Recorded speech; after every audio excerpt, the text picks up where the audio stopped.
Alam mo ba na ang pagkain ng isda, kahit isang beses lang sa isang linggo, ay maaaring magpababa ng panganib mo sa sakit sa puso ng hanggang 4 na pupor. At para sa mga may diabetes, hindi lang ito mahalaga. Ito ay kritikal.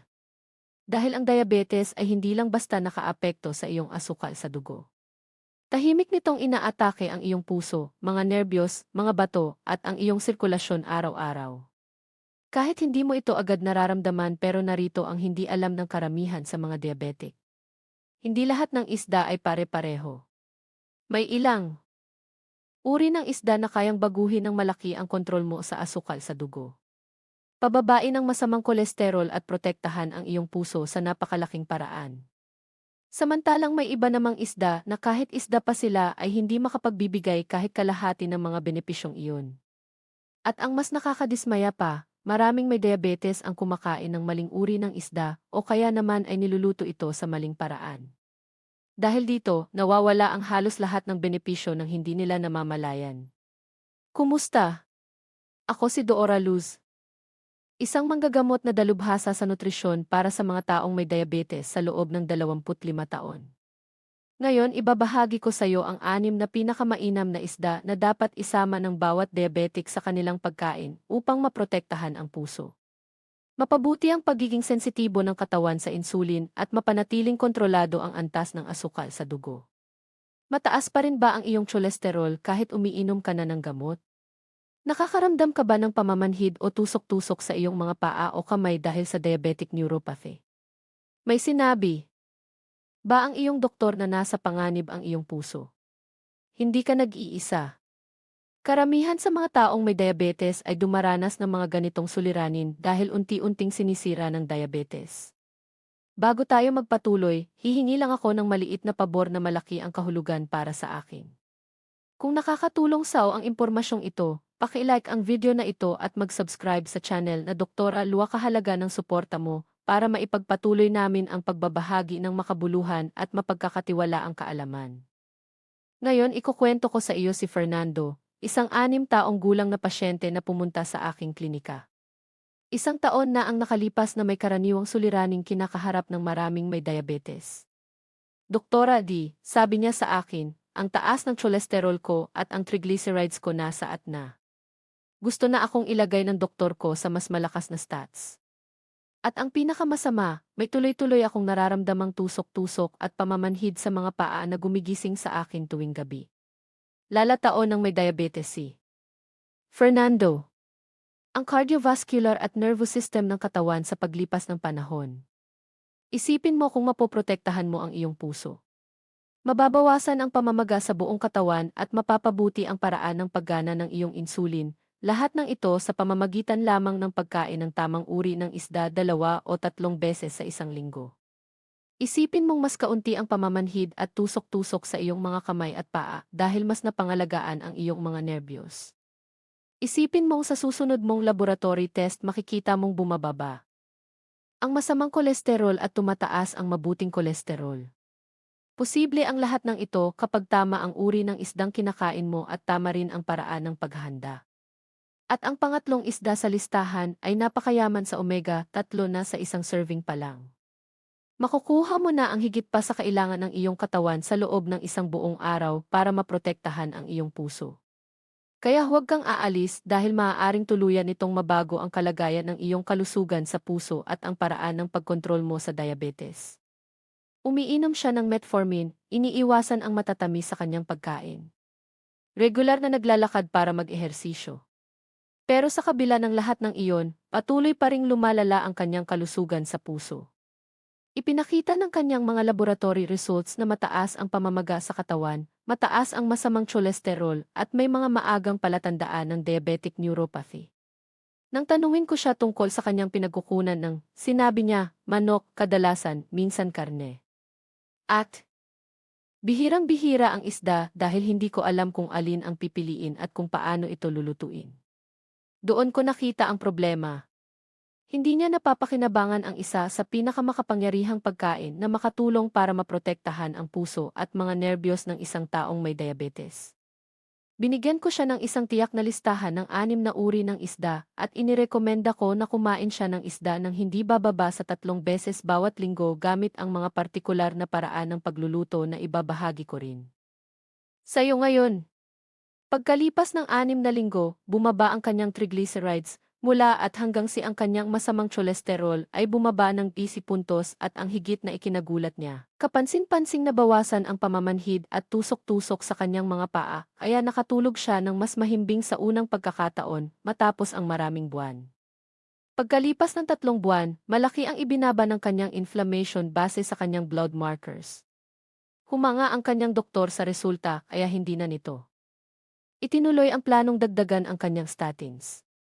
At masiglang sabi ni Fernando sa akin, Doktora, binago ko lang ang uri ng protina na kinakain ko 3 beses sa isang linggo.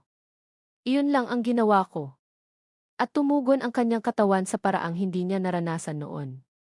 Kaya ngayon, ano nga ba ang nagpapaging espesyal sa isda para sa mga may diabetes? At masa, alin nga ba ang mga pinakamainam na pagpipilian? Hayaan mong ipaliwanag ko ito sa unang malinaw. Ang isda, lalo na ang mga matatabang isda mula sa malamig na tubig, ay may espesyal na uri ng taba na tinatawag na omega-3.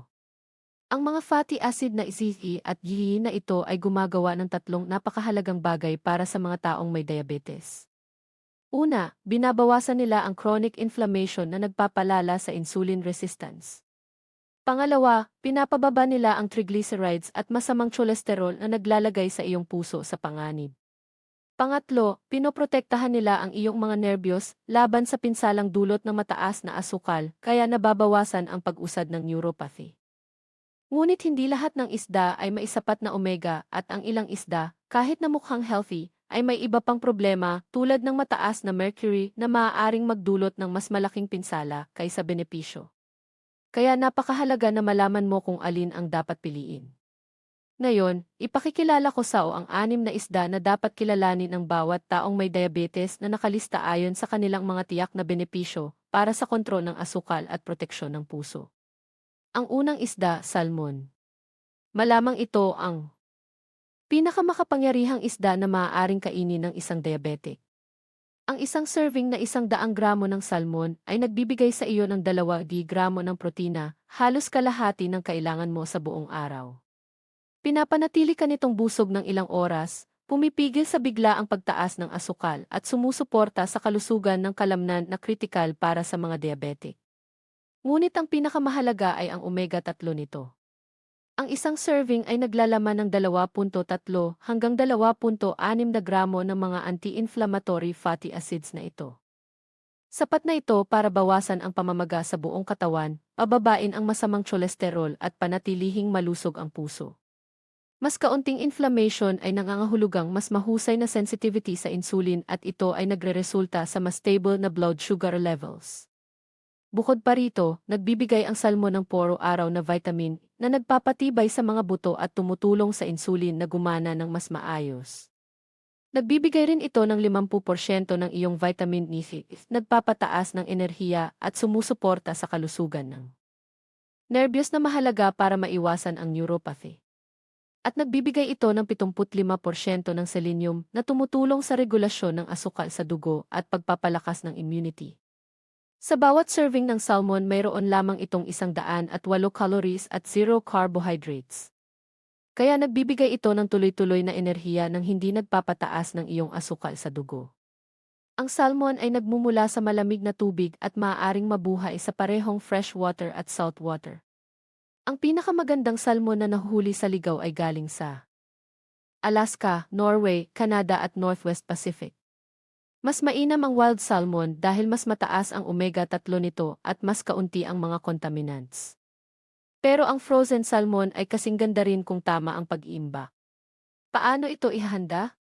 Pwede mo itong i-oven kasama ng olive oil at mga herbs para sa simpleng pagkain. Pwede mo rin itong i-grill para sa smoky flavor o idagdag sa salad kasama ng avocado para sa isang fresh at nutritious na pagkain. Kung gusto mo ng mainit, subukan ang stirred kasama ang broccoli at bell peppers para sa mabilisang ulam na puno ng nutrients. Isang mahalagang paalala, ang wild salmon ang pinakamainam na pagpipilian. Ang farmed salmon ay okay lang kung galing sa maaasahang source. Kung kakain ka ng smoked salmon, mag-ingat sa sodium dahil maaaring tumaas ang presyo ng dugo. At gaya ng lahat ng pagkain, ang balance ang susi. Ihalo ito sa iba pang healthy na pagkain para sa mas maganda at epektibong resulta. Ang ikalawang isda, tuna. Isa ang tuna sa mga pinakamahusay na isda na pwedeng kainin ng taong may diabetes.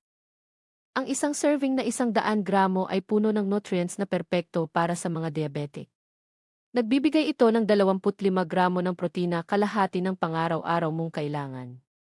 Perpekto para mapanatili kang busog at maiwasan ang biglaang pagtaas ng asukal. Naglalaman ito ng 1.5 hanggang 2.5 gramo ng omega-3 na nagpapababa ng masamang kolesterol at nagpapabuti sa sirkulasyon. Makakakuha ka rin ng 30% ng pangaraw-araw mong vitamin na nagpapatibay sa mga buto at tumutulong sa insulin na gumana ng mas maayos. Napakataas din ng vitamin B12. Nito dalpor ng daily requirement mo na sumusuporta sa enerhiya at kalusugan ng nerbiyos. Mayaman din ito sa selenium, 70% ng daily needs mo na tumutulong sa regulasyon ng asukal sa dugo at nagpapalakas ng immune system. Ang iron na nagbibigay ng isipor ng iyong pangaraw-araw na pangangailangan ay tumutulong maiwasan ang pagkapagod sa pamamagitan ng pagpapanatiling maayos ang daloy ng oxygen sa dugo. Sa bawat serving na may 100 at 0 hanggang 130 calories lamang. Mababa ito sa calories pero puno ng nutrients kaya. Perpekto ito para sa pagkontrol ng timbang. At ang pinakamaganda sa lahat, zero carbohydrates ito kaya hindi nito itataas ang iyong asukal sa dugo. Ang tuna rin ay isa sa mga pinakamadaling isama sa iyong pagkain. Pwede kang gumawa ng simpleng tuna sandwich pero gamitin ang whole grain bread sa halip na puti para manatiling stable ang asukal. Palitan ang mayonnaise ng cottage cheese para mabawasan ang hindi healthy na fats at makadagdag pa ng extra protein. Kung gusto mo ng mas magaan, pwede mo itong i-wrap sa whole tortilla or ihain kasama ng steamed vegetables para sa mabilis at balanced na pagkain. Isang mahalagang paalala, hindi pareho ang lahat ng tuna. Ang fresh tuna ang pinakamainam. Pero kung bibili ka ng kana, piliin ang nakapak sa tubig kaysa sa langis para maiwasan ang dagdag na fats. Mag-ingat din sa mercury levels. Mataas ang mercury sa large fin tuna, kaya mas mabuting iwasan ito. Sa halip, piliin ang light tuna o skipjack tuna na may mas mababang mercury at ligtas kainin ng. Mas madalas, ang ikatlong isda, sardinas. Isa ito sa pinakamahusay na isda para sa mga may diabetes. Ang pinakamalaking dahilan sa isang serving na 100 gramo ng sardinas, makakakuha ka ng 25 gramo ng protina, 50% ng pangaraw-araw mong kailangan at 2 ng omega-3 fatty acids. Naglalaman din ito ng 35% ng calcium, 1 ng vitamin E, 2% ng vitamin E, D at pit ng selenium na kailangan mo sa isang araw. Napakalaking tulong ito para sa mga diabetic. Nagbibigay din ang sardinas ng 15% ng iron at 0% ng magnesium ng iyong daily needs. Sa 180 calories lang at 0 carbohydrates, nagbibigay ito ng pangmatagalang enerhiya nang hindi nagtataas ng blood sugar. Mayaman din ang sardinas sa coenzyme G10 na nagpapabuti sa heart function at nagpoprotekta laban sa nerve damage. May potassium din ito na tumutulong pababain ang blood pressure at mapabuti ang insulin sensitivity. Ang sardinas ay isdang dagat karaniwang matatagpuan sa Atlantic, Mediterranean at Pacific Oceans at pangunahing nahuhuli sa Portugal, Spain, Morocco at Japan. Pwede mo itong bilhin fresh, smoke o can. Pero para sa mga diabetic, fresh o canned sa tubig ang pinakamainam. Napaka-convenient ng canned sardines, pero may ilang brand na masyadong maalat. Mahalaga na pumili ng low-sodium versions. Ang sardinas sa tomato sauce ay magandang option rin dahil ang lycopene sa kamatis ay tumutulong pababain ang inflammation. Paano ihahanda? Pwede mo itong i-grill kasama ng lemon at herbs para sa fresh at smoky na lasa. Idag mo ito sa isang Mediterranean-style salad kasama ng cucumber, kamatis at feta. Cheese para sa isang magaan at refreshing na pagkain. Kung gusto mo naman ng mainit, isang sardine stew na may gulay ang mahusay na paraan para madagdagan ang nutrients habang nananatiling masarap ang lasa. O para sa mabilis at madaling ulam, durugin ang canned sardines, kasama ang avocado at lemon at ikalat sa whole grain bread. Puno ito ng healthy fats at fiber na tumutulong panatilihing stable ang asukal sa dugo. Isang mahalagang paalala, ang canned sardines ay maaaring maalat. Kaya kung mataas ang presyo ng dugo, mas mabuting piliin ang fresh o low-sodium versions. Kung may gout o problema sa bato, huwag sosobra dahil ang sardines ay may purines na pwedeng magpataas ng uric acid levels. Kung nahihirapan ka sa maliliit na tinik, pumili ng boneless sardines, kahit na ang mga tinik ay mayaman sa calcium at kayang i-handle ang ikaapat na isda, mackerel. Isa ito sa pinakamahusay na isda para sa mga may diabetes. Puno ito ng omega-3 fatty acids na tumutulong protektahan ng puso, pababain ang masamang cholesterol at pabutihin ang insulin function. Ang isang serving na 170 gis ng Pacific Mackerel ay nagbibigay ng humigit kumulang 3.2 gis ng omega-3 sapat para pababain ang triglycerides at pataasin ang good yeast cholesterol. Nangangahulugan ito ng mas maayos na sirkulasyon at mas malusog na puso. Puno rin ito ng protina iron, vitamin E12, niacin, riboflavin at selenium. Ang proteina ay nagpapabagal sa digestion kaya nananatiling stable ang blood sugar pagkatapos kumain. Ang selenium ay tumutulong i-regulate ang glucose at sumusuporta sa immune system. At ang isang serving lang ng mackerel ay nagbibigay ng humigit kumulang 80% ng pangaraw-araw mong pangangailangan sa selenium. May dalawang pangunahing uri, Pacific at Atlantic mackerel. Ang Pacific mackerel ay kadalasang canned kaya convenient sa mabilisang pagkain. Ang Atlantic mackerel ay karaniwang fresh at mababa sa mercury kaya ligtas kainin ng madalas. Iwasan ang king mackerel dahil mataas ang mercury nito na pwedeng makaapekto sa blood sugar control at makasira sa nervous system. Paano ito ihahanda? I-grill kasama ang lemon at bawang para sa smoky flavor. Pwede mo rin itong idagdag sa salad kasama ng spinach at avocado para sa isang fresh at nutrient-packed na pagkain. I-oven ito kasama ng olive oil at herbs o ihalo sa brown rice o whole wheat pasta para sa isang masustansyang ulam na puno ng protina at fiber. Isang mahalagang paalala, ang ilang brand ng canned mackerel ay sobrang maalat. Kaya kung mataas ang presyo ng dugo, piliin ang low-sodium options. Kung may gout o problema sa bato, kainin ito ng may moderation dahil may purines ito na maaaring magpataas ng uric acid levels. Ang ikalimang isda, herring. Isa rin ito sa pinakamahusay na isda para sa mga taong may diabetes. Sa bawat serving na 100 gram, makakakuha ka ng 6 na gramo ng protina. 38% ng pangaraw-araw mong pangangailangan na tumutulong pababain ng gana, maiwasan ang biglaang pagtaas ng asukal at mapanatili ang kalusugan ng kalamnan. Mayaman din ito sa omega-3 fatty acids, 2 gramo na lumalaban sa inflammation at masamang cholesterol, kaya perpekto para sa kalusugan ng puso.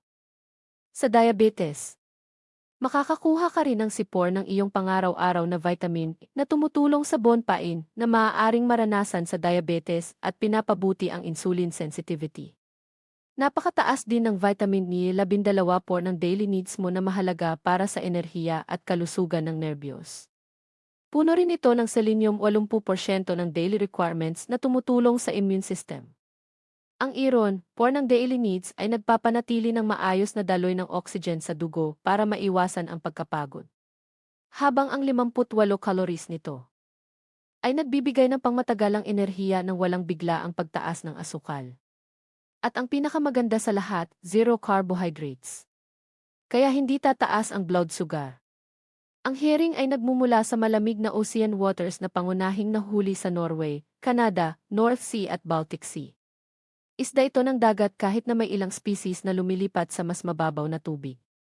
Makikita mo itong fresh, smoked, pickled o canned. Ngunit para sa mga diabetic, ang fresh or lightly smoked ang pinakamahusay para maiwasan ng sobrang sodium.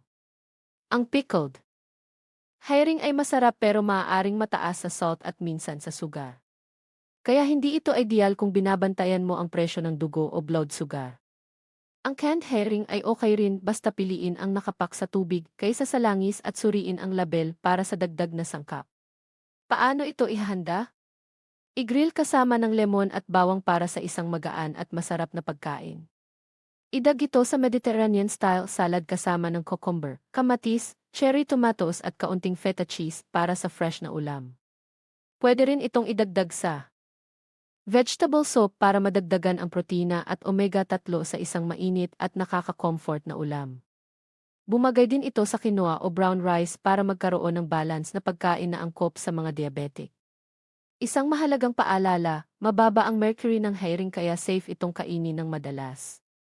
Ngunit 2 hanggang 3 servings bawat linggo ang magandang balanse.